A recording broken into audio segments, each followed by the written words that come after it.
comments on this. I can't even begin to tell you how dangerous this act is.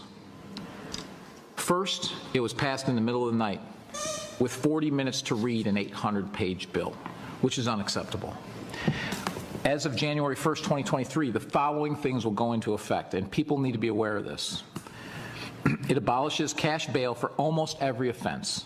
This includes, but isn't limited to, kidnapping, armed robbery, second-degree murder, drug-induced homicide, aggravated DUI, threatening a public official, and aggravated fleeing and eluding. Offenders released on electronic monitoring have to be in violation for 48 hours before law enforcement can act. They could almost drive to Alaska before we can even look for them. It denies victims their constitutional rights. And keep this in mind, businesses and homeowners. Officers will no longer be able to remove trespassers from your residence or your businesses.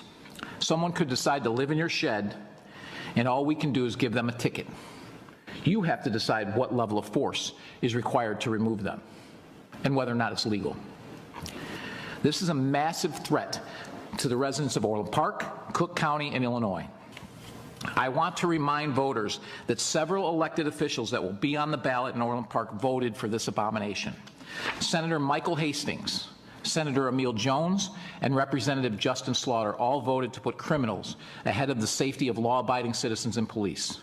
In particular, Senator Hastings, who personally told me that that he had a family and that this bill was horrible and there was no way he would vote for it. An outright lie that, in my opinion, disqualifies him to hold his office.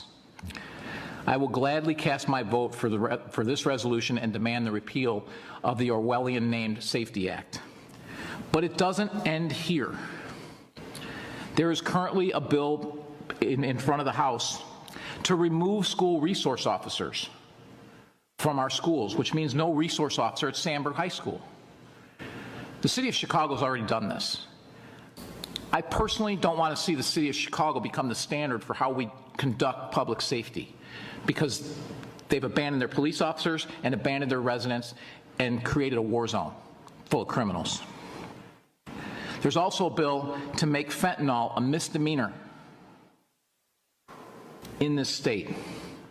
And I want to remind you that we have representatives that currently represent us or will represent us potentially in the federal government that voted to not extend the fentanyl ban federally. Fortunately, it passed, but there are people that actually believe that we shouldn't have a ban on fentanyl that currently represent our community. That's just absolutely unacceptable. It's like they won't stop until they destroy our communities and our society. We all need